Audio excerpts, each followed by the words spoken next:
কোন নাফরমান ধরে নেন 900 বছর এক টানা 900 বছর মনে করেন এই দুনিয়ায় হায়াত পাইছে। কয়শো বছর? এই 900 বছর সে আল্লাহর নাফরমানি করছে।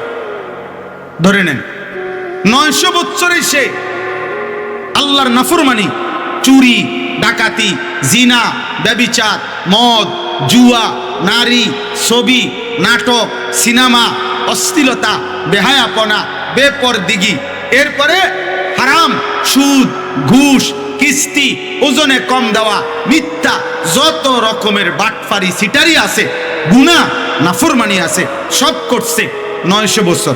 কিন্তু 900 বছরে কোনদিন 1 সেকেন্ডের জন্য এই নাফরমান কষ্ট পায় নাই, কাঁদে নাই, দুঃখ পায় নাই। একটা কাঁটার সুই, কাঁটার আঘাতও তার নখের মধ্যে লাগে নাই। মনে করেন 900 বছরে কোনোদিন সে দুঃখ দেখে নাই, কিন্তু আল্লাহর নাফরমানি করছে, হায়াতও পাইছে 900 বছরের লম্বা সময়। খোদার কসম, তাফসীরের মধ্যে লিখছে এই 900 বছর পরে জীবনে 1 সেকেন্ড যে দুঃখ পায় নাই, এমন নাফরমানেরও যখন মৃত্যু যন্ত্রণা শুরু হবে, তো 1 সেকেন্ডের মৃত্যু যন্ত্রণা প্রথম সেকেন্ডেই আল্লাহর কসম তার 900 বছরের সুখ আর আনন্দ সে ভুলে যাবে। তার আর কোনোদিন মনে পড়বে না যে সে কোনোদিন হাসছিল আর আনন্দিত হয়েছিল। এই 1 সেকেন্ডের মৃত্যু যন্ত্রণা 900 বছর ভুলাইয়া দিবে তাকে। ওয়াজাআত সাকরাতুল মাউতি বিল হক যালিকা মা কুনতা মিনহু তাহিদ। আল্লাহ বলে সত্য সত্যই বান্দা, বিল হক, সত্য সত্যই বান্দা মৃত্যুর যন্ত্রণা চলে আসবে। কাজে লাগাইলেও আসবে, বরবাদ করলেও আসবে, সেজদা দিলেও আসবে, নাফরমানি করলেও আসবে, ঈমান রাখলেও আসবে, কুফরি করলেও আসবে, হালাল পথে চললেও মৃত্যুর যন্ত্রণা আসবে, হারাম পথে চললেও মৃত্যুর যন্ত্রণা আসবে। কেউ মাফ নাই। আল্লাহ নবী সাল্লাল্লাহু আলাইহি ওয়াসাল্লাম তারও মৃত্যুর যন্ত্রণা হয়েছিল, নবীজির পর্যন্ত হয়েছে। আম্মাজান আয়েশা বলছেন, বিশুদ্ধ হাদিস, একেবারে বিশুদ্ধ হাদিস, আম্মাজান আয়েশা রাদিয়াল্লাহু তাআলা আনহা বলছেন, ইন্তেকালের পূর্ব মুহূর্তে নবী সাল্লাল্লাহু আলাইহি সাল্লামের কপাল, চেহারা বারবার ঘামে ভিজে যাচ্ছিল। আর আমি উনারে এক বাটি পানি আইনা দিছি। নবীজি ওই বাটি পানির মধ্যে নিজের হাত মোবারক বারবার ভিজাইতেছিলেন আর কপাল মুছতেছিলেন, আর আল্লাহর কাছে বলতেছিলেন, আল্লাহুম্মা আইন্নি আলা সাকারাতিল মাউত। এই মাওলা, আপনার বন্ধুর এই মৃত্যু যন্ত্রণার সময় আপনি আমারে সাহায্য করেন। আল্লাহুম্মা হাవ్বিন আলাইয়া সাকারাতিল মাউত। আল্লাহ আমার মৃত্যু যন্ত্রণা সহজ করে দেন। এরপরে নবী বলছেন, লা ইলাহা ইল্লাল্লাহ। এই মাওলা, আপনি ছাড়া আর কোনো ইলাহ নাই। ইন্নালিল মাউতে সাকারাত। আহা মাওলা, মৃত্যুর বড় যন্ত্রণা, মৃত্যুর বড় যন্ত্রণা। আমার মনে হয়েছে আর কি, আমার দিল বলে নবী যেন এটা বলে বলতেছিল, আয় মাওলা, আমি আপনার বন্ধু, আমি মাহবুব, আমি মাসুম, আমি নিষ্পাপ, আমি গুনাহমুক্ত, এত মর্যাদা, আপনার এত ভালোবাসার জন আমি। আমার কাছে যদি মৃত্যু যন্ত্রণা এমন মনে হয়, আমার উম্মতের গুনাহগার বান্দার কি হবে?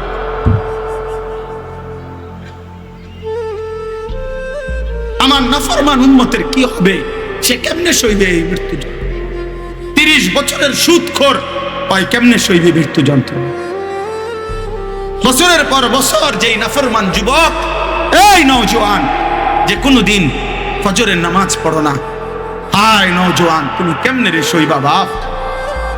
কবরের আযাব তো পরে ভাইয়া, আজরাইলের জান কবজের কষ্ট তো আরো পরে, হাসরের ময়দানের আযাব তো পরে ভাইয়া, জাহান্নামের আযাব তো আরো সামনে ভাইয়া, ফুলসিরাতের কষ্ট তো আরো সামনে, হাসরের ময়দানে দাঁড়িয়ে থাকার কষ্ট তো বন্ধু আরো সামনে।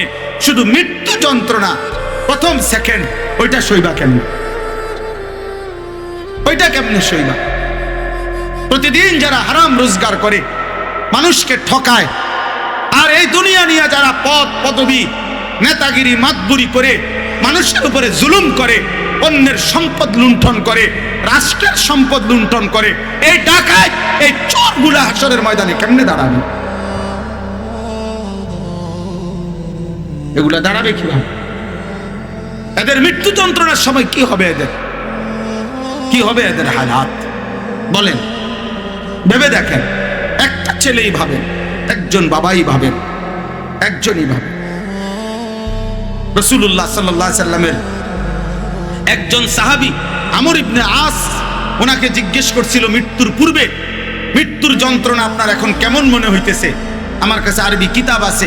তিনি বলছেন, কাআন্না জিবালাদ দুনিয়া আলা সাদরি ওয়া কাআন্নী আতানাফাসু মিন সাকবিল ইবরা।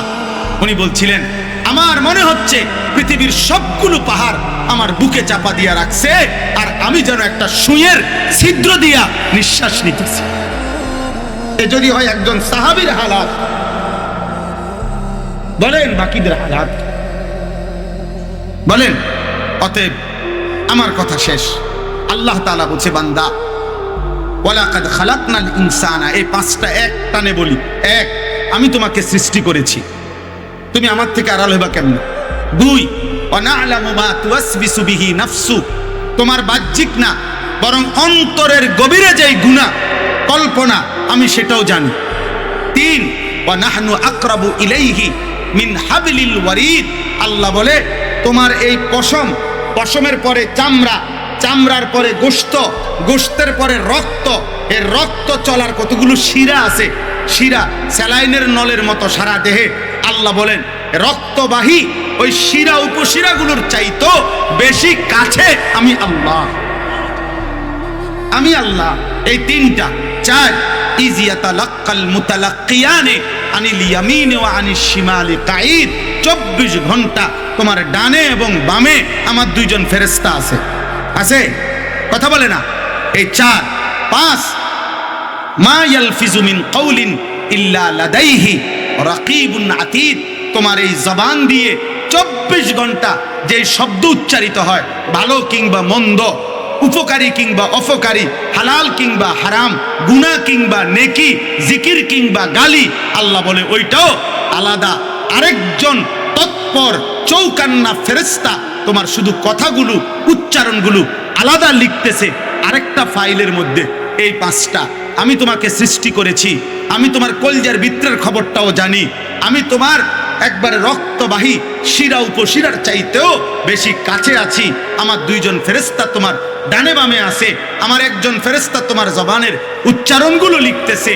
এই অবস্থায় ওয়াজাআত সাকরাতুল মাউতে বিল হক, একদিন সত্য সত্য তোমার মৃত্যু যন্ত্রণা শুরু হয়ে যাবে, মৃত্যু হয়েই যাবে, কবরে যাবে। তখন তুমি এখনই ভেবে দেখো, যালিকা মা কুনতা মিনহু তাহিদ, এই মৃত্যু থেকে তুমি বারবার পলায়ন করছিলে। মরতে তুমি চাও নাই, মরতে তোমার আব্বাও চায় নাই, মরতে তোমার দাদাও চায় নাই, মরতে তোমার বংশের কেউ চায় নাই, কিন্তু পৃথিবীতে কেউ থাকতে পারে নাই।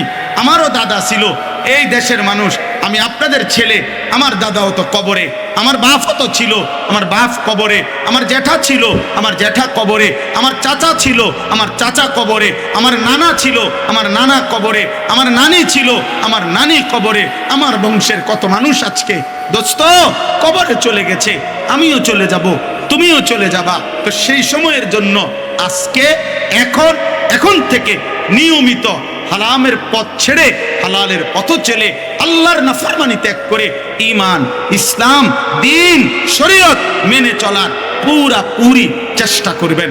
মৃত্যু যন্ত্রণা শুরু হলে ফেরাউনও তওবা করতে চাইছিল, ফেরাউনও ঈমান আনতে চাইছিল, কিন্তু কোনো লাভ হয় নাই। নমরুদও ফিরতে চাইছিল, লাভ হয় নাই। মৃত্যুর মুহূর্তে সবাই ফিরতে চায়, আল্লাহ আর সুযোগ দেয় না। দৈন্তান নয় কান্না। এই জন্য ফিরবো কখন? আজ। কখন? এখন। বলেন না কখন? বলেন কখন? দিন মানেন, দিন মানেন, দিন মানেন, নবীজির একটা একটা সুন্নত মানেন, শিরিক থেকে মুক্ত থাকেন, কুফর থেকে মুক্ত থাকেন, নবী সাল্লাল্লাহু আলাইহি সাল্লামের সুন্নতের উপরে জীবন কাটান, বিদআত থেকে বেঁচে থাকেন, উলামায়ে কেরামকে ভালোবাসেন, কওমি উলামাদের সাথে সম্পর্ক রাখেন। ইনশাআল্লাহ এই আসমান জমিন আজকে শত শত বছর ধরে একথা প্রমাণিত, সারা পৃথিবীর কাছে প্রমাণিত। ওলামায়ে দেওবন্দ, কওমি মাদ্রাসার ওলামায়ে কেরাম দেশ, জাতি, পৃথিবী, উম্মত, ইসলাম, মুসলমানদেরকে কখনোই গুমরাহ পথে, আল্লাহর নাফরমানির পথে চালায় নাই, বরং সত্যিকার ঈমান, তাওহীদে খালেস, ইত্তেবায়ে সুন্নাত, তাআল্লুক মা আল্লাহ, এলায়ে কালিমাতুল্লাহ, এই চার মেহনত, আল্লাহ পাকের বিশুদ্ধ একত্ববাদ, রাসূলুল্লাহর পূর্ণাঙ্গ সুন্নতের অনুসরণ, আল্লাহর সাথে গভীর সম্পর্ক এবং আল্লাহর জন্য জান বিলিয়ে দেওয়ার জন্য জিহাদ ফি সাবিলিল্লাহ, এই চার মেহনত আমাদের প্রথম ব্যক্তিও করেছে, এখনো করছে, কিয়ামত পর্যন্ত উলামায়ে দেওবন্দ, কওমি উলামায়ে কেরাম করবেই ইনশাআল্লাহ। এক নম্বর হলো শিরিক মুক্ত ঈমান, দুই নম্বর হলো বিদআত মুক্ত ইবাদত। তাহলে এই দুই জিনিস আমাদের কওমি মাদ্রাসার প্রাণ, কওমি মাদ্রাসার মূল চেতনা, ইসলামেরও মূল চেতনা। আমাদের প্রিয় নবী সাল্লাল্লাহু আলাইহি ওয়াসাল্লামের মেহনতের 23 বছরের খোলাসা। ঈমান হবে শিরিক মুক্ত, আমল হবে বিদআত মুক্ত। যুগ যুগ ধরে আলহামদুলিল্লাহ 1866 সালে 30শে মে আমাদের কওমি মাদ্রাসার প্রথম মাদ্রাসা দারুল উলুম দেওবন্দ প্রতিষ্ঠিত হয়েছিল। 2026 সাল আগামী বছর আসলে বরাবর 160 বছরে পড়বে। ছেলেরা মাদ্রাসার তালেব ইলমও যারা আসছো ভাই, মাঝখানে বসে বসে বুট বাদাম খাইলে দোস্ত তেমন কোনো ফায়দা হবে না। শেষ পর্যন্ত দিন শেষে, রাত শেষে এই 10 টাকার বুট অর্জন হলো আর কি। কিন্তু উলামায়ে কেরাম হয়তো আসবে, বয়ান করবে একজনের পর একজন, এই বুট বাদাম খাইয়া বয়ান শুনবা, তো আশা করি আমি তোমার কোনো ফায়দা হবে না, এটাই নিশ্চিত। নতিজা আরজালের তাবে হয়, ফলাফল নিকৃষ্টতার অনুগামী হয়। বুট আর ওয়াজ একসাথে হইলে ওয়াজের ফলাফল আসবে বুট। হ্যাঁ, বাদাম এবং ওয়াজ একসাথে হলে ফলাফল আসবে বাদাম। মোবাইল টিপতেছেন যারা, ওনারাও মোবাইল আর ওয়াজ একসাথে হলে রেজাল্ট আসবে মোবাইল, আপনার নিজের জীবনের কিছুই আসবে না। এজন্য সারা দিন সারাক্ষণ সবাই মোবাইল ভিডিও করতে হবে, রেকর্ড করতে হবে, এটা জরুরি না। বিশ্ববিখ্যাত বুজুর্গ ইমাম হযরত সুফিয়ান ইবনে উয়াইনা রাহিমাহুল্লাহ, অনেক বড় মুহাদ্দিস এবং ইমামুল জারহ ওয়া তা'দীল ছিলেন। হাদিসের বর্ণনাকারীদের, মুহাদ্দিসিনদের জীবনী যারা বিশ্লেষণ করতেন, এরকম একজন ইমাম। তিনি বলছেন 5টি জিনিস একত্র হলে এলেম পূর্ণ হয়। অধিকাংশই তালেব ইলম, এজন্য বলতেছি। 1 নম্বর হলো আল ইস্তিমা, মনোযোগ দিয়ে শোনা। আর মোবাইল হাতে ধরে রাখলে মনোযোগ হয় না, আমি পরীক্ষিত কথা। ওই মানুষ জীবনেও কিছু বোঝে না, এটাই বোঝে যে তার মোবাইলে উঠছে, তার হৃদয়ের মধ্যে এটাই আসে যে হ্যাঁ যাক মোবাইলে ক্লিয়ার উঠছে। মোবাইলে কারো 1 কোটি ওয়াজ থাকলেও নাজাতের জন্য এটা কোনো মাধ্যম না। কবরে, হাসরে, মিজানে, ফুলসিরাতে 1 সেকেন্ডের জন্য কারো মোবাইল এর ভিত্তিতে কিছু না, বরং নিজ নিজ আমল নামার ভিত্তিতে, আমার কর্মের ভিত্তিতে ফয়সালা। তাহলে 1 নম্বর হলো আল ইস্তিমা, মনোযোগ দিয়ে শোনা। 2 নম্বর হলো আল ফাহমু, বুঝতে চেষ্টা করা যে আসলে কি বললেন, আমি বুঝলাম কিনা। হাদিসের মধ্যে আছে রাসূলুল্লাহ সাল্লাল্লাহু আলাইহি ওয়াসাল্লাম, সাহাবারা বর্ণনা করছেন যে নবীজি কোনো কথা তিনবারও বলতেন, আদাহা সালাসান হাত্তা তুফহামা। নবীজি কোনো কথা তিনবারও বলতেন যেন সকলে বুঝতে পারে। এই যে তাহলে বোঝা গেল বলার একটা মাকসাদ নবীজির, যেন আমার সাহাবারা বুঝে। কি বললো আমি কিছুই বুঝলাম না, ওনার কথা উনি বলল। একবার দেখলাম শিক্ষার দিল, একবার দেখলাম স্লোগান দিল, আর একবার সুর দিল, আর একবার তাল দিল। তাইলে এগুলোই দেখলাম, কিন্তু কি বলছে আমার জন্য, সবক কি নিলাম, আমি কিছুই বুঝলাম না। তাইলে দোস্ত কোনো ফায়দা হয় না। এজন্য সাহাবায়ে কেরাম এটা বর্ণনা করছে। তাহলে দ্বিতীয় হলো আল ফাহমু, বুঝা। তৃতীয় হলো আল হিফজু, মুখস্থ করা। এই কথাটা আত্মস্থ করা, বারবার দোহরাইয়া হৃদয়ে বসানো, দিলের মধ্যে বসানো। যদি দিল এমন হয় যে আমার দিলে আমি কথা জমেই না, তাহলে এটা আমি মুখস্থ করবো কেন? হাদিসের মধ্যে আছে, আল্লাহর নবী সাল্লাল্লাহু আলাইহি ওয়াসাল্লাম বলছেন, কিছু কিছু মানুষের দিল উল্টানো কলসির মতো, কালকুজে মিরবাদান, এবং কলস উল্টানো, আর কি কলসি উল্টানো। এমন কি শুধু উল্টানো কলস না, বরং উল্টা পিঠে কলসের আলকাতরা লাগায় রাখছে, যাতে করে এক ফোঁটা পানিও যায় না জমে, এটা পানিটা পড়লেই পড়ে যায়। এইভাবে মাইখ্যা রাখছে আলকাতরা। আল্লাহর নবী সাল্লাল্লাহু আলাইহি সাল্লাম বলেন, কিছু গাফেল, কিছু ফালতু মানুষের নাফরমান পাপ করতে করতে দিল উল্টায় যায়। মনে হয় যেন উল্টা দিল, উল্টা কলসি, এবং সেটার মধ্যে আলকাতরা লাগায় রাখছে। ফলে একটা সময় তার অবস্থা হয়, নবীজি বলছেন, লা ইয়ারিফু মারুফান ওয়ালা ইউনকিরু মুনকারা। সে আর কোনো নেক কাজকে নেক হিসাবে বোঝেই না, কোনো গুনার কাজকে গুনাহ হিসাবে মনেই করে। তার এটা মাথাতেও নাই যে এটা গুনাহ। বিড়ি খায় আজকে 60 বছর, তেবটা কি এটারে গুনাহ মনে করে? 30 বছর ধরে সুদ খায়, এই হারামখোর কি সুদ কি আর গুনাহ মনে করে? মনে হয় গুনাহ মনে করলে বুঝি মানুষ 30 বছর লাগাতার সুদ খায়।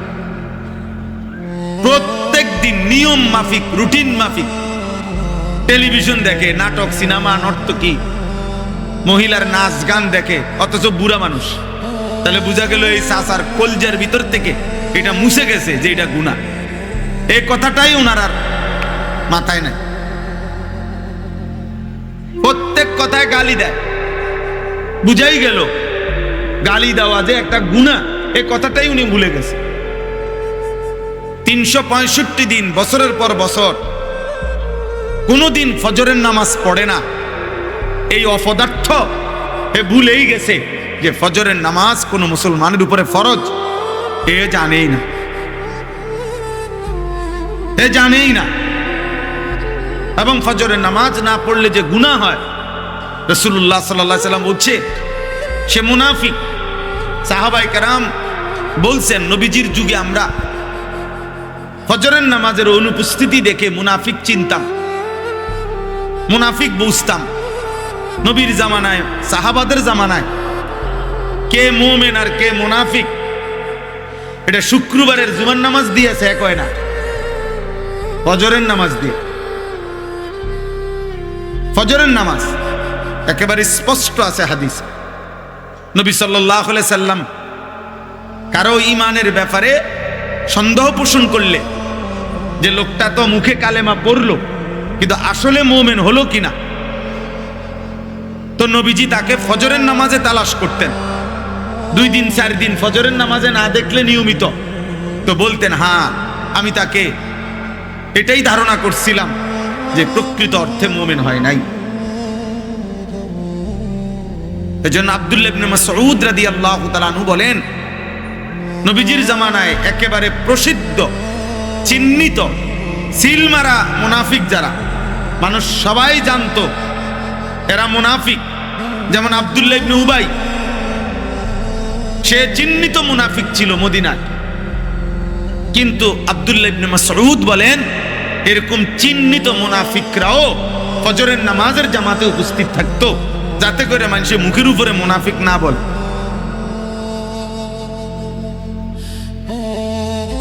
তাইলে বলেন, এই জন্য বললাম আর কি, কিছু মানুষ গুনার নাফরমানি, গাফলত আর খামখেয়ালি অবহেলা করতে করতে হালাত এমন হয় যে আর তার হৃদয়ের মধ্যে কোনোদিন পানি যেরকম ওই আলকাতরার কারণে লাগেই না, পানি ফেললেই সাত করে সাথে সাথে পড়ে যায়, এরকম এই নাফরমানের দিলের মধ্যে আর কোনো নেক কাজের আগ্রহও জাগে না, গুনার কাজকে ছেড়ে দেওয়ার কোনো মানসিকতাও নাই।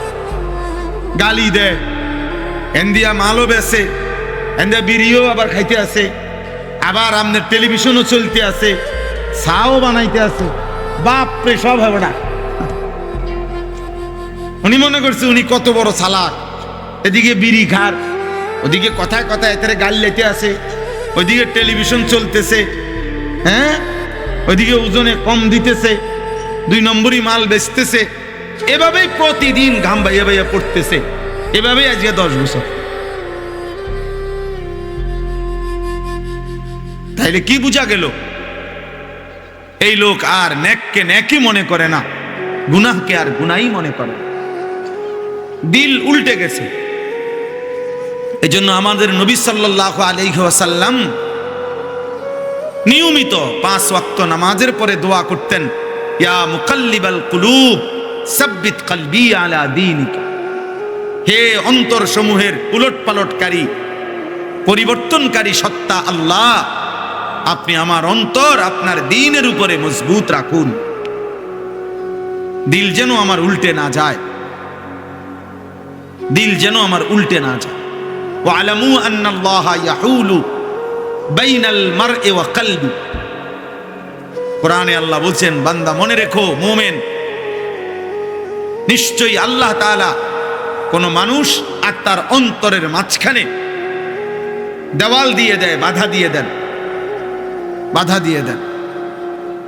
এজন্য দিলের ব্যাপারে যত্নবান থাকা, মুখস্থ করা যে আমার আল্লাহর বিধান আমারে কি বলছে, কোরআন কি বলছে, জুমার নামাজের বয়ান কি বলছে, আমাকে এটা মুখস্থ দিলের মধ্যে বসাইতে হবে। আগের দিনের বুজুর্গরা ওয়াজ করতেন, আমরাও ছোটবেলায় ওয়াজ শুনছি, এই 2 কথা বারবার কইতেন যে গভীর মনোযোগ, এটা বারবার বলতো না হুজুর, আগে হুজুরা বলতো গভীর মনোযোগ, আর বলতো কি দিলের কান লাগাইয়া শুনেন, দিলের কান লাগাইয়া শুনেন, মানে দিলের মধ্যে বসান, দিলের মধ্যে। এই জন্য এলেম পূর্ণ হওয়ার জন্য 1 নাম্বার হলো আল ইস্তিমা, মনোযোগ দিয়ে শোনা, কান লাগিয়ে শোনা। 2 নম্বরে হলো বুঝতে চেষ্টা করা, 3 নম্বরে মুখস্থ করা, 4 নম্বরে আল আমালু, আমলে পরিণত করা, আমলে পরিণত করা।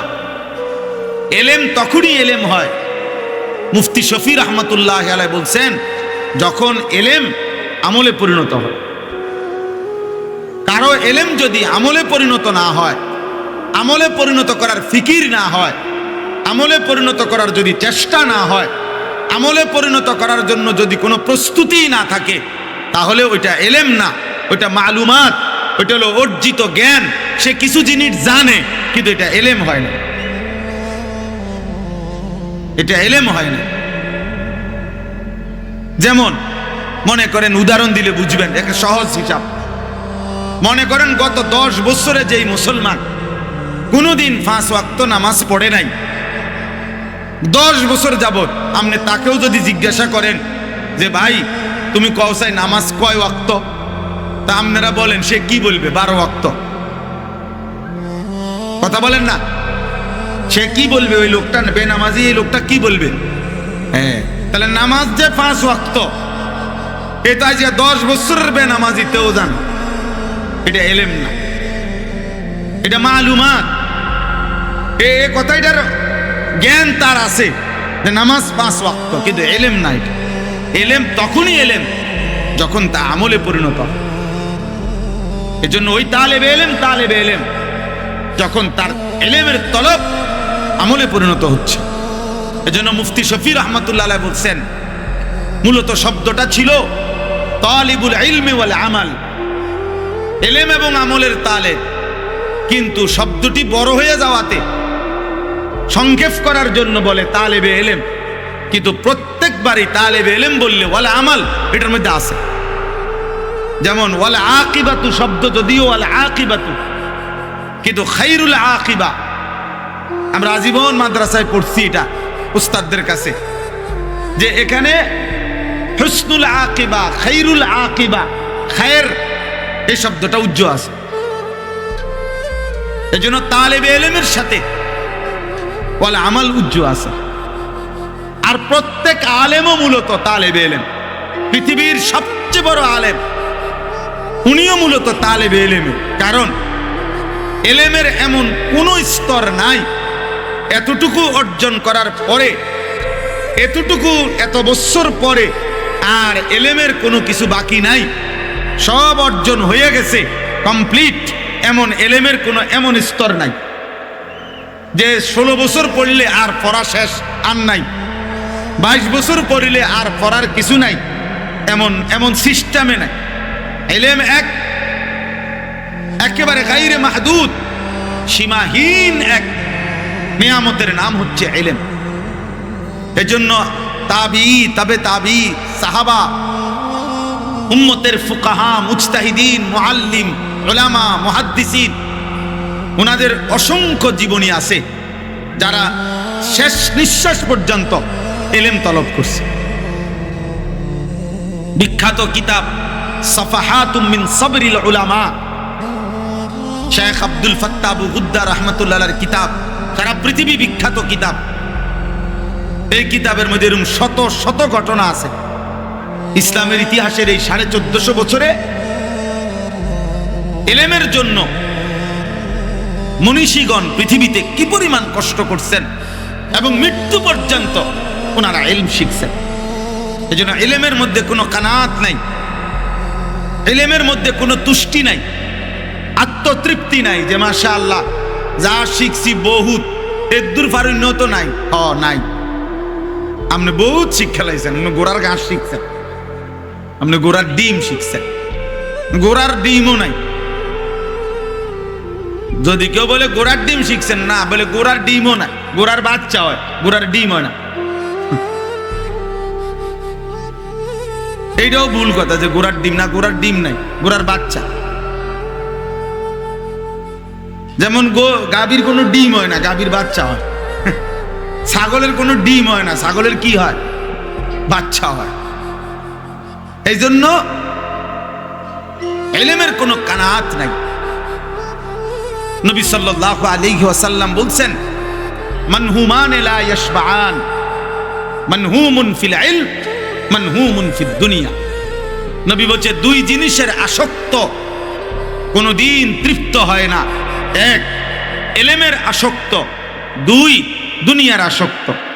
দুনিয়া লুবি, সম্পদের লুবি, যে এই যে যারা সুদ, কিস্তি, লোন, এরপরে ঘুষ, ওজনে কম দিয়া, 2 নম্বরই বাটপারি সিটারি কইরা, 6 নম্বরই কইরা 24 ঘন্টা আরো দুনিয়া, আরো দুনিয়া, আরো দুনিয়া, হালমিম মাজিদ, হালমিম মাজিদ, আরাসিনি আরাসিনি দুনিয়া, এরা জীবনে কোনোদিন তৃপ্ত হয়। আরেকটা হলো সত্যিকার ইলম যে অর্জন করে সে কখনো তৃপ্ত হয় না, বরং সে শেষ ইমাম আবু ইউসুফ রাহমাতুল্লাহর জীবনীতে আছে, আমাদের হানাফি মাযহাবের বিখ্যাত ইমামে আজমের শাগরিদ রশিদ, উনি মৃত্যুর পূর্বে শেষ উনি জিজ্ঞাসা করতেছিলেন, ওই জামানার বিখ্যাত আলেম দ্বীন উনাকে জিজ্ঞেস করছে, উনাকে দেখতে আসছে, আর শেষ উনি বলছে হজ্জের সময়ে যে ফাতর মারে শয়তান রে, এইটা কোনো বাহন মানে গাদা, ঘোড়া, খচ্চর, এইটার উপরে বৈশা পাথর মারা উত্তম নাকি পায়ে হাইটা পাথর মারা উত্তম? তখন ওই বুজুর্গ বলতেছেন, হযরত আপনার এখন মুমূর্ষ অবস্থা, শেষ অবস্থা, আপনার জান যায়, রুহু যায়, অহন ফাত্তর কেমনে মারলে উত্তম, এটা বুঝি আপনার এখন দরকার, এটা না হলে চলে না। উনি বলছে, হায় তুমি কি বললা, এলেমের একটি অজানা বিষয় না জেনে কবরে যাওয়া চাইতে ওই বিষয়টি জেনে কবরে যাওয়া আমার কাছে অনেক বেশি উত্তম, অনেক বেশি প্রিয়, অনেক বেশি। উনি কবরে যাইতেছে, অথচ উনি জিগায় যে ফাতর কেমনে মারলে ভালো হইল, উত্তম। মানে শেষ মুহূর্ত পর্যন্ত এলেম চর্চা, জ্ঞান চর্চা। এই জন্য দোস্ত বললাম, তালেব এলেম ভাই অথবা উঠতি বয়সের নওজোয়ান আলেম যারা, আপনাদেরকেও বলি, এলেম আরো অর্জন করা চাই, আমলে পরিণত করা চাই। হাদিসের মধ্যে আছে, নবী সাল্লাল্লাহু আলাইহি সাল্লাম শুধু এই জিহ্বার শব্দ যাদের আছে, অর্থাৎ জিহ্বার জ্ঞান, জিহ্বাই বললে বলতে পারে, জিহ্বা দিয়ে অনেক কিছু শুনাইতে পারে, কিন্তু আমল নাই, তো নবীজি ওইটাকে বলছে আলিমুল লিসান। এ হলো জিহ্বার আলেম। কিসের আলেম? জিহ্বার আলেম, আলিমুল লিসান। সে নবীজি এমন এমন জ্ঞানী থেকে আল্লাহ নবী আল্লাহর কাছে পানাহ চাইছেন, আল্লাহ এমন জ্ঞানী থেকে পানাহ চাই যে হলো আলিমুল লিসান। নবীজি দোয়া করছেন, আল্লাহুম্মা ইন্নী আউযু বিকা মিন ইলমিন লা ইয়ানফাউ। আল্লাহ আমিও এমন এলেম থেকে পানাহ চাই যেই এলেম কোনো উপকারে আসবে না। আমিন কলবিন লা ইয়াখশাউ, এমন দিল থেকে পানাহ চাই যেই কলবের মধ্যে খুশু নাই, আপনি মালিকের প্রতি ভালোবাসা, মহব্বত, বিনয়, নম্রতা নাই। তাহলে এটা আমাদের কওমি মাদ্রাসা সম্মেলন, স্বাভাবিকভাবেই আলহামদুলিল্লাহ অনেক তালেবে এলেম, অনেক উঠতি নওজোয়ান আলেম, নওজোয়ান উঠতি আলেম ইমাম যারা, আপনাদেরকে বললাম, আমি মনে খারাপ, মন কষ্ট নিবেন না, নিজের যেটুকু এলেম এটা বাড়াইতে চেষ্টা করেন আর আমলে পরিণত করেন জীবনটা। দোস্ত, যেটুকু যার সবক, যেটুকু যার পড়ার সময়, পড়ানোর সময়, ক্লাসের টাইম কইরা এরপরের বাকি টাইম জীবনটা মোবাইলের উপরে ব্যস্ত করে দেওয়া, বড় মোবাইলের পিছনে শেষ করে দেওয়া। পাঞ্জাবিওয়ালা, টুপিওয়ালা, আপনাকেও বললাম যে মোবাইলে ব্যস্ত, বড় মোবাইলে আসক্ত টুপিওয়ালা, আমনের দিয়েও পৃথিবীতে কিছু হবে না, পাঞ্জাবিওয়ালা আমনের দিয়েও কিচ্ছু হইতো না, মনে রাখি। আমনের দিয়ে ভাত খানাই হইব, এই আমনের একজন বউ আর আমনের দুইটা জিফুত, আর আমনে নিজে একজন, এই পাঞ্জাবি টুপি ফিন্দা শুধু আমনে আমনের এই বৌজি লইয়া ভাত খাইবেন আর ঘুম যাবেন। আর এটার লেগে আরো কয় টাকা বাড়ান যায় কেমনে, বউ বাচ্চা সংসারটা চলনের লেগে একটু আরাম, এর জন্য যদি আরো কয়টা টাকা বেতন, আরো কি করা যায়, এই ফিকির হয়তো হইতে পারে। কিন্তু আখিরাতকে সামনে রেখে, এই পৃথিবীর উম্মতকে সামনে রেখে আল্লাহ পাকের এক এক বান্দা কিভাবে জাহান্নাম থেকে বাঁচবে, এই মানুষগুলোর ফিকির, মানুষগুলোর পরিবর্তন, এটা দোস্ত এই মোবাইল টিপলে হবে না। সেই হাফিজি রহমতুল্লাহ বলছে, আজকে না, হাফিজি হুজুর রহমতুল্লাহ আমলে বলে গেছে যে এই মসজিদের ইমাম আজকে 10 বছর 5 বছর ইমামতি করে, অথচ তার মসজিদের প্রথম কাতারের মুসল্লি, প্রথম কাতারের নিয়মিত মুসল্লি যারা, প্রত্যেক ওয়াক্ত নামাজ পড়ে যারা, এদের যদি আজকে 5 বছরেও ওযু, নামাজ, সূরা কেরাত সুন্নাত মোতাবেক রুকু সেজদা না হয়, সঠিক না হয়, হুজুর বলে গেছেন, সেই আমলে বলে গেছেন যে ওই ইমাম আল্লাহর কাছে হাসরের ময়দানে জবাবদিহি করার জন্য যেন রেডি থাকে। ওই মৌলবী রেডি থাকেন, আপনি আল্লাহর কাছে জবাবদিহি করতে হবে। মানুষে শুনতে চায় না, তো নবীজির কাছেও তো সবাই শুনতে চাইছিল, কথা বলেন না কেন? হ্যাঁ, নবীজি সাল্লাল্লাহু আলাইহি সাল্লাম যেদিন কালেমার দাওয়াত দিতে শুরু করছে, সেদিন তো একবার সবাই মক্কার কুরাইশরা পাঞ্জাবি টুপি ফিন্দাই তো বইছিল নাকি? তো শুনতে চাইছে না, শুনতে চাইবে না, তো এটাই তো পাবলিকের কথা, আর এদেরকে মেহনত করবে এটাই তো আলেমের কথা। সবে যদি আমনে বলবার আগে আব্দুল কাদের জিলানী হইয়া যায় তো আমনে কারে কইবেন? আমনে বলবার আগে যদি সবাই বাইজিদ বোস্তামি হইয়া যায় তো আমনের আর কি, তো আপনি কি ঘাস কাটবেন? আপনি ঘাস না কাটবেন কি? এই জন্য জরুরি, এ খোলামেলাই বললাম, ও মাইন্ড করার কিছু নেই। আলগা কইলে ভালো হইতো, আলগা আপনারা পাই না, আমিও আলগা আইতারি না, আলগা টাইম নেই। আজকে পাইছি সুবিধা মতো, আজকে কই এলাম, আরেকদিন পাইলে আরেকদিন বল। আল্লাহ আমাদেরকে তৌফিক দান করে। আমার এ কথা বলার সুযোগ নাই যে হ্যাঁ নিজে বলতেছেন, নিজে তো একেবারে বুজুর্গ হইয়া গেছেন না, নিজে পুরা মোকাম্মাল বুজুর্গর সার্টিফিকেট আই না বলতে হবে, এটা নিয়ম না। বরং আমলের ফিকিরও করতে হবে, উম্মতকে দিন প্রচার পৌঁছাইতে হবে, উভয়টাই চলার দায়িত্ব। নবী সাল্লাল্লাহু আলাইহি সাল্লামের বিশুদ্ধ হাদিস আছে, নবীজি বলছেন মান ইয়াখুযু আন্নি হাউলাইল কালিমাত। সাহাবারা, আমি এখন তোমাদের সামনে কয়টা কথা বলবো, নবীজি একদিন বলতেছে, তো তোমরা কে আমার থেকে এই কথাগুলো সংরক্ষণ করবা, মুখস্থ করবা, যার দ্বারা তোমরা দুইটা কাজ করবা, মান ইয়ামালু বিহিন্না আও ইউআল্লিমু মান ইয়ামালু বিহিন্না। তোমরা নিজেরা আমল করবা অথবা যারা আমল করবে তাদেরকে তোমরা ইলম প্রচার করবা, তাদেরকে শোনাবা, শিখাবা। এজন্য দুটোটাই জায়েজ। আমিও আমলের চেষ্টা করা, আপনাদেরকেও আমলের জন্য উৎসাহিত করা। নাহলে আমার যদি সিস্টেম হইতো এরকম যে আমনে আগে কমপক্ষে প্রথমে আগে আমনে আমল কইরা পুরা বুঝ দিয়া এরপরে বিচার আচার হিসাব কিতাব কইরা বেহেস্তের থেকে একটা গুরানি দিয়া তারপরে আপনি আইবেন যে আলহামদুলিল্লাহ আমি আমার বেহেস্তের ব্যাপারে নিশ্চিত হইয়া এখন আইসি, আমনে করে বুঝাইতাম। তাহলে আমার হাসর কি আলাদা? আমার আখেরাত কি আলাদা? না একই দিন? একই দিন। আল্লাহ আমাদেরকে বুঝার তৌফিক দান করেন। উম্মতের ফিকির চাই, কওমের উলামায়ে কেরাম। এই জন্য 5 নাম্বার হলো সুফিয়ান ইবনে উয়াইনার কথাটা বলতেছিলাম। 5ম নাম্বার হলো আন-নাশরু, অর্থে পৌঁছানো। আন-নাশরু মানে হলো পৌঁছানো, পৌঁছানো। তাইলে এলেম পূর্ণ হয় 5টি জিনিস করলে। 1 আল ইস্তিমা, মনোযোগ দিয়ে শোনা। 2 আল ফাহমু, বুঝতে চেষ্টা করা।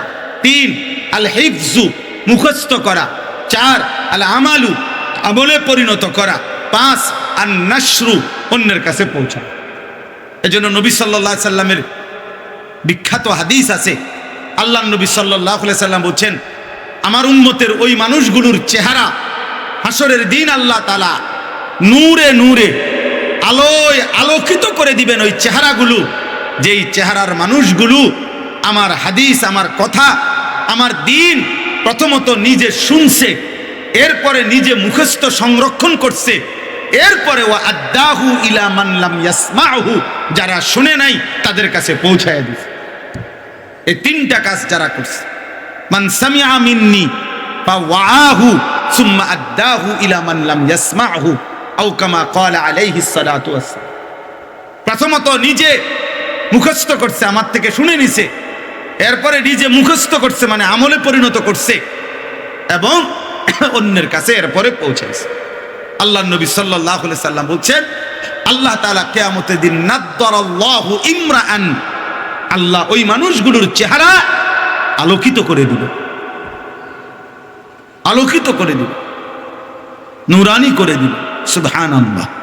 এজন্য বাপ সবাই রে বল, আমরা মুসলমান, হুজুর, পাবলিক সবাই আমরা মুমিন, সাধারণ যারা আছেন আপনাদেরকে বলি বাপ, মসজিদে জুমার বয়ান, ওলামায়ে কেরামের এই নসিহত, এই সম্মেলন, এই মাহফিল, সব কিছুর মূল হলো আপনাকে আমলে পরিণত করতে হবে, আমলে পরিণত করতে হবে, আমলে পরিণত করতে হবে, বাস্তবায়নের ফিকির করতে হবে।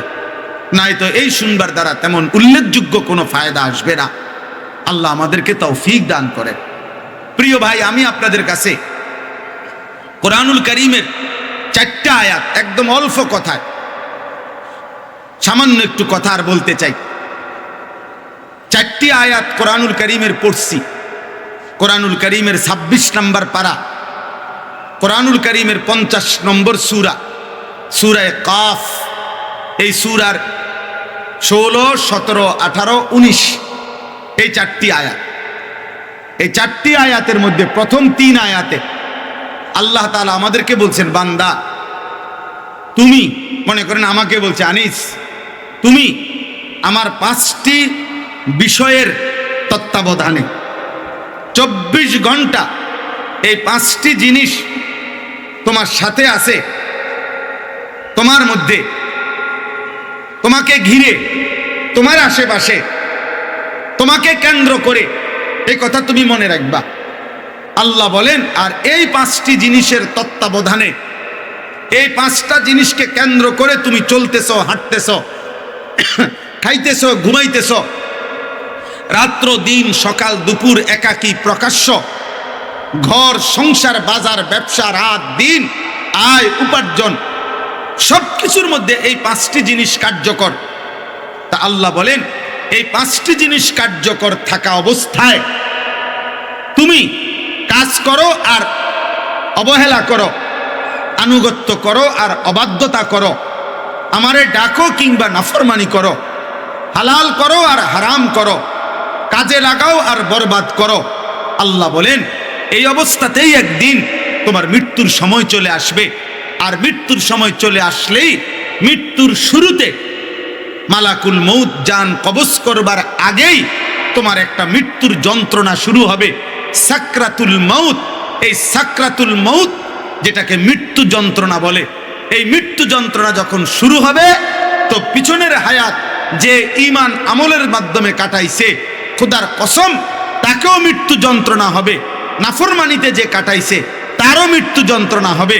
কিন্তু তাফসীরের মধ্যে লিখছে, মুমিন মুত্তাকি আল্লাহর আনুগত্যে কাটানো ব্যক্তি মৃত্যুর যন্ত্রণা শুরু হবার প্রথম সেকেন্ডেই খুশিতে আনন্দিত হবে যে আমার বন্ধুর মোলাকাতের টাইম হয়ে গেছে, আমার মালিকের সাক্ষাতের সময় হয়ে গেছে। গত ৪০ বছর আমি যারে সেজদা দিছি, গত ৪০ বছর আমি ফজরের নামাজে কষ্ট করে, ঠান্ডাকে, শীতকে, ঘুমের ক্লান্তিকে উপেক্ষা করে আমি মসজিদে সেজদা দিছি। গত ৪০ বছর, ৬০ বছর, সকাল সন্ধ্যা বিকেল আমি যে মালিককে ডাকছি, যার জবানে আমার জবানে যার নাম নিছি, যার একটা একটা হুকুম মানতে গিয়ে কত কিছু দুনিয়াতে ছেড়ে দিছি। রাস্তার কত সুন্দরী নারী ছিল, আমি আমার আল্লাহর কথা মানতে গিয়ে দেখি নাই। মোবাইলের কত নারী দেখার সুযোগ ছিল, আমি আমার মনিবের কথা মানতে গিয়ে দেখি নাই। বারবার কলিজাটার মধ্যে ছুরি লাগাইছি, বারবার মনের চাহিদার বিরুদ্ধে গেছি। কতভাবে উপার্জন করা যাইতো, আমার আশেপাশের কত মানুষ সুদে, কিস্তিতে, লোনে ২ নম্বরি ৬ নম্বরি কইরা কত টাকা কামাই কইরা দুনিয়া কত উল্লাসের মধ্যে কাটাইছে। আমি আল্লাহরে মানতে গিয়ে, হালাল পথে চলতে গিয়ে ১০,০০০ টাকা, ১২,০০০ টাকা, ৮,০০০ টাকার গোলামি করে মালিকের সামান্য একটু উপার্জনের মাধ্যমে হালাল পন্থায় জিন্দিগি কাটাইছে। রাত গভীরে তাহাজ্জুদের সেজদায় চোখের পানি ফেলছে। এইভাবে দিবা নিশি যে আল্লাহর গোলামি, আল্লাহর বন্দিগি ঈমানের উপরে ছিল। তাফসীরের মধ্যে আছে, তিনি যদি নবীও হয়, তিনি যদি রাসূলও হয়, তিনি যদি পৃথিবীর সর্বশ্রেষ্ঠ নেককারও হয়, সাকরাতুল মউত মৃত্যু যন্ত্রণা তারও হবে। আর যদি সে সর্বনিকৃষ্ট কাফেরও হয়, ফেরাউনও হয়, নমরুদও হয়, সাদ্দাদ এবং কারুনও হয়, তারও মৃত্যু যন্ত্রণা হবে। কিন্তু ঈমানদার মুমিন মুত্তাকির মৃত্যু যন্ত্রণা আনন্দের, সে তার বন্ধুর মুলাকাত, মালিকের সাক্ষাৎ। আর নাফরমানের বিষয়টা, প্রিয় ভাই, প্রিয় বাবা, আমার একটা অনুরোধ, এটা এই কথাটা খেয়াল করেন। তাফসীরের মধ্যে লিখছে, বন্ধু আমি সময় কমের কারণে একসাথে বলে ফেলতেছি। কোন নাফরমান ধরে নেন ৯০০ বছর এক টানা ৯০০ বছর মনে করেন এই দুনিয়ায় হায়াত পাইছে। কয়শো বছর? এই ৯০০ বছর সে আল্লাহর নাফরমানি করছে। ধরে নেন ৯০০ বছরে সে আল্লাহর নাফরমানি, চুরি, ডাকাতি, জিনা, ব্যভিচার, মদ, জুয়া, নারী, ছবি, নাটক, সিনেমা, অশ্লীলতা, বেহায়াপনা, বেপরদিগি, এরপরে হারাম, সুদ, ঘুষ, কিস্তি, ওজনে কম দেওয়া, মিথ্যা, যত রকমের বাটফারি সিটারি আছে, গুনাহ নাফরমানি আছে, সব করছে 900 বছর। কিন্তু 900 বছরে কোনো দিন 1 সেকেন্ডের জন্য এই নাফরমান কষ্ট পায় নাই, কাঁদে নাই, দুঃখ পায় নাই। একটা কাঁটার সুই, কাঁটার আঘাতও তার নখের মধ্যে লাগে নাই। মনে করেন 900 বছরে কোনোদিন সে দুঃখ দেখে নাই, কিন্তু আল্লাহর নাফরমানি করছে, হায়াতও পাইছে 900 বছরের লম্বা সময়। খোদার কসম, তাফসীরের মধ্যে লিখছে এই 900 বছর পরে জীবনে 1 সেকেন্ড যে দুঃখ পায় নাই, এমন নাফরমানেরও যখন মৃত্যু যন্ত্রণা শুরু হবে, তো 1 সেকেন্ডের মৃত্যু যন্ত্রণা প্রথম সেকেন্ডেই আল্লাহর কসম তার 900 বছরের সুখ আর আনন্দ সে ভুলে যাবে। তার আর কোনোদিন মনে পড়বে না যে সে কোনোদিন হাসছিল আর আনন্দিত হয়েছিল। এই 1 সেকেন্ডের মৃত্যু যন্ত্রণা 900 বছর ভুলাইয়া দিবে তাকে। ওয়াজাআত সাকরাতুল মাউতি বিল হক যালিকা মা কুনতা মিনহু তাহিদ। আল্লাহ বলে সত্য সত্যই বান্দা, বিল হক, সত্য সত্যই বান্দা মৃত্যুর যন্ত্রণা চলে আসবে। কাজে লাগাইলেও আসবে, বরবাদ করলেও আসবে, সেজদা দিলেও আসবে, নাফরমানি করলেও আসবে, ঈমান রাখলেও আসবে, কুফরি করলেও আসবে, হালাল পথে চললেও মৃত্যুর যন্ত্রণা আসবে, হারাম পথে চললেও মৃত্যুর যন্ত্রণা আসবে। কেউ মাফ নাই। আল্লাহ নবী সাল্লাল্লাহু আলাইহি ওয়াসাল্লাম, তারও মৃত্যুর যন্ত্রণা হয়েছিল, নবীজির পর্যন্ত হয়েছে। আম্মাজান আয়েশা বলছেন, বিশুদ্ধ হাদিস, একেবারে বিশুদ্ধ হাদিস, আম্মাজান আয়েশা রাদিয়াল্লাহু তাআলা আনহা বলছেন, ইন্তেকালের পূর্ব মুহূর্তে নবী সাল্লাল্লাহু আলাইহি ওয়াসাল্লামের কপাল, চেহারা বারবার ঘামে ভিজে যাচ্ছিল, আর আমি উনারে এক বাটি পানি আইনা দিছি। নবীজি ওই বাটি পানির মধ্যে নিজের হাত মোবারক বারবার ভিজাইতেছিলেন আর কপাল মুছতেছিলেন, আর আল্লাহর কাছে বলতেছিলেন, আল্লাহুম্মা আইন্নি আলা সাকারাতিল মাউত, এই মাওলা, আপনার বন্ধুর এই মৃত্যু যন্ত্রণার সময় আপনি আমারে সাহায্য করেন। আল্লাহুম্মা হাవ్বিন আলাইয়া সাকারাতিল মাউত, আল্লাহ আমার মৃত্যু যন্ত্রণা সহজ করে দেন। এরপরে নবী বলছেন, লা ইলাহা ইল্লাল্লাহ, এই মাওলা, আপনি ছাড়া আর কোনো ইলাহ নাই। ইন্নালিল মাউতে সাকারাত, আহা মাওলা, মৃত্যুর বড় যন্ত্রণা, মৃত্যুর বড় যন্ত্রণা। আমার মনে হয়েছে আর কি, আমার দিল বলে নবী যেন এটা বলে বলতেছিল যে, আয় মাওলা, আমি আপনার বন্ধু, আমি মাহবুব, আমি মাসুম, আমি নিষ্পাপ, আমি গুনাহমুক্ত, এত মর্যাদা, আপনার এত ভালোবাসার জন আমি, আমার কাছে যদি মৃত্যু যন্ত্রণা এমন মনে হয়, আমার উম্মতের গুনাহগার বান্দার কি হবে?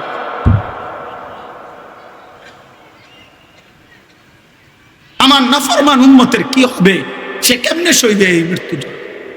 30 বছরের সুদখোর ওই কেমনে সইবে মৃত্যু যন্ত্রণা? বছরের পর বছর যেই নাফরমান যুবক, এই নওজোয়ান, যে কোনোদিন ফজরের নামাজ পড়ো না, হায় নওজোয়ান, তুমি কেমনে রে সইবা বাপ?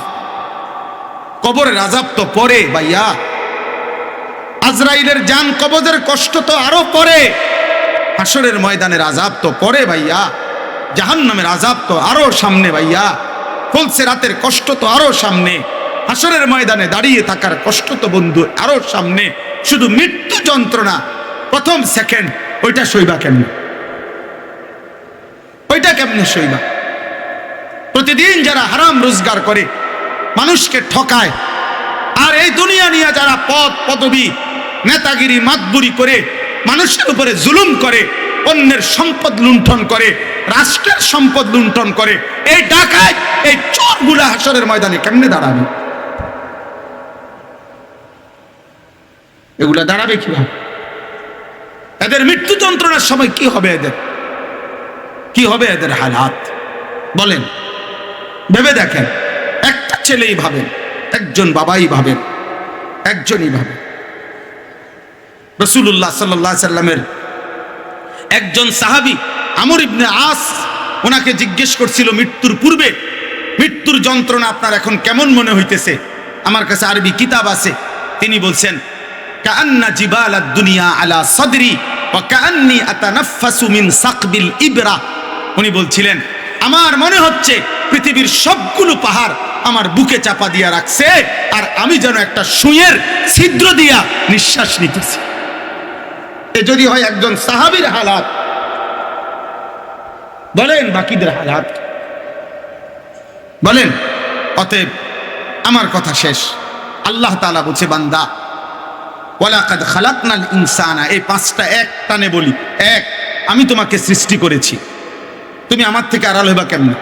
দুই, ওয়া না'লামু মা তুওয়াসবিসু বিহি নাফসু, তোমার বাহ্যিক না বরং অন্তরের গভীরে যেই গুনাহ কল্পনা আমি সেটাও জানি।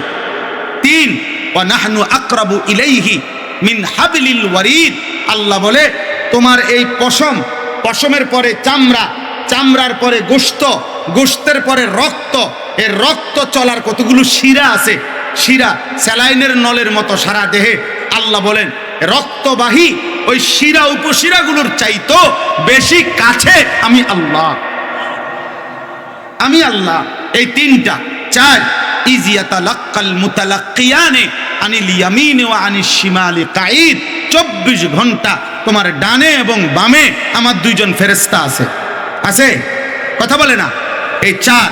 পাঁচ, মা ইয়ালফিজু মিন কাউলিন ইল্লা লাদাইহি রাকিবুন আতীদ, তোমার এই জবান দিয়ে 24 ঘন্টা যে শব্দ উচ্চারিত হয়, ভালো কিংবা মন্দ, উপকারী কিংবা অপকারী, হালাল কিংবা হারাম, গুনাহ কিংবা নেকি, জিকির কিংবা গালি, আল্লাহ বলে ওইটাও আলাদা আরেকজন তৎপর চৌকান্না ফেরেশতা তোমার শুধু কথাগুলো উচ্চারণগুলো আলাদা লিখতেছে আরেকটা ফাইলের মধ্যে। এই পাঁচটা। আমি তোমাকে সৃষ্টি করেছি, আমি তোমার কলজার ভিতরের খবরটাও জানি, আমি তোমার একবারে রক্তবাহী শিরা উপশিরার চাইতেও বেশি কাছে আছি।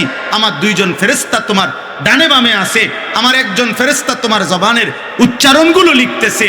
এই অবস্থায় ওয়াজাআত সাকরাতুল মাউত বিল হক, একদিন সত্য সত্য তোমার মৃত্যু যন্ত্রণা শুরু হয়ে যাবে, মৃত্যু হয়েই যাবে, কবরে যাবে। তখন তুমি এখনই ভেবে দেখো যালিকা মা কুনতা মিনহু তাহিদ, এই মৃত্যু থেকে তুমি বারবার পলায়ন করছিলে। মরতে তুমি চাও নাই, মরতে তোমার আব্বাও চায় নাই, মরতে তোমার দাদাও চায় নাই, মরতে তোমার বংশের কেউ চায় নাই, কিন্তু পৃথিবীতে কেউ থাকতে পারে নাই।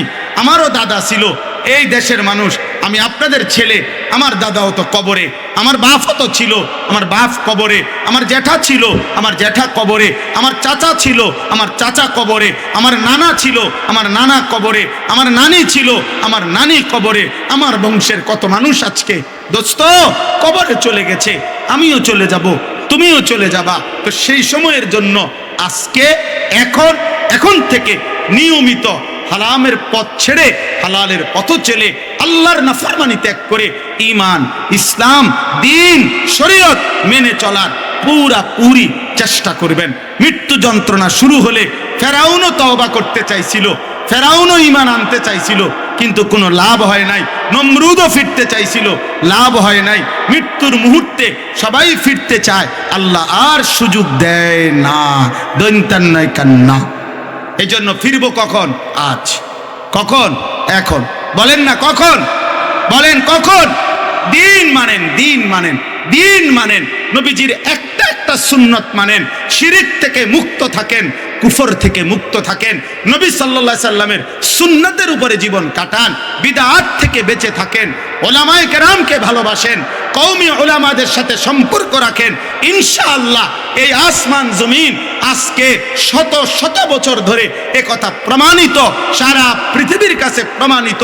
উলামায়ে দেওবন্দ, কওমি মাদ্রাসার উলামায়ে কেরাম দেশ, জাতি, পৃথিবী, উম্মত, ইসলাম, মুসলমানদেরকে কখনোই গুমরাহ পথে, আল্লাহর নাফরমানির পথে চালায় নাই, বরং সত্যিকার ঈমান, তাওহীদে খালেস, ইত্তেবায়ে সুন্নাত, তাআল্লুক মা আল্লাহ, এলায়ে কালিমাতুল্লাহ, এই চার মেহনত আল্লাহ পাকের বিশুদ্ধ একত্ববাদ, রাসূলুল্লাহর পূর্ণাঙ্গ সুন্নতের অনুসরণ, আল্লাহর সাথে গভীর সম্পর্ক এবং আল্লাহর জন্য জান বিলিয়ে দেওয়ার জন্য জিহাদ ফি সাবিলিল্লাহ, এই 4 মেহনত আমাদের প্রথম ব্যক্তিও করেছে, এখনো করছে, কিয়ামত পর্যন্ত উলামায়ে দেওবন্দ, কওমি উলামায়ে কেরাম করবেই ইনশাআল্লাহ। অতএব সবাইকে অনুরোধ করছি, দিন মানেন, আল্লাহকে মানেন, কোরআন সুন্নাহ মতে উলামায়ে কেরামের তত্ত্বাবধানে চলবেন, সুন্নাতের উপরে চলবেন। আল্লাহ তৌফিক দান করেন। আমরা সুন্নাতের উপরে বুঝানোর জন্য, গুরুত্বের জন্য আমি একটা কিতাব আমার ওই সাদা গাড়িতে বিক্রি করি। আমাদের নবী সাল্লাল্লাহু আলাইহি সাল্লামের সমস্ত সুন্নাত 650 পৃষ্ঠা ব্যাপী, বাংলা ভাষায় এর চাইতে বড় পূর্ণাঙ্গ নবীজির সুন্নাতের উপরে বিশুদ্ধ প্রামাণ্য দলিল সহ আর কিতাব নাই। আরো আছে কিন্তু এত বড় পূর্ণাঙ্গ নাই। আমাদের ঢাকা গাজীপুরের বাংলাদেশের একজন বড় বুজুর্গ অধ্যক্ষ মিজানুর রহমান চৌধুরী, গাজীপুরের কাপাসিয়ার হজরত মহিউসুন্নাহ হজরত মাওলানা শাহ আবরারুল হক থানবী রহমতুল্লাহর খলিফা, উনার বাংলাদেশের খলিফা অন্যতম একজন, উনার লিখিত একটা সুন্নাত নবীজির জীবনের ছোট বড় সব পাবেন। 400 টাকা মূল্যে আমরা এটা বিক্রি করি। সুযোগ হলে ওইখান থেকে কিনবেন, অথবা নিজ নিজ জায়গা থেকে সুন্নাতের উপরে কিনে কিতাব ওলামাদের থেকে বুঝে বুঝে দিন মানবেন। আল্লাহ আপনাদেরকে তৌফিক দেন। নাঙ্গলকোট উপজেলা কওমি মাদ্রাসা সংগঠন আজকের এই সম্মেলন আল্লাহ তাআলা কবুল করে নেন, আমিন। সুবহানাল্লাহি ওয়া বিহামদিহি, সুবহানাকাল্লাহুম্মা আশহাদু আল্লা। আলহামদুলিল্লাহ, আমাদের সম্মানিত শাইখ মাওলানা আনিসুর রহমান আশরাফী সাহেব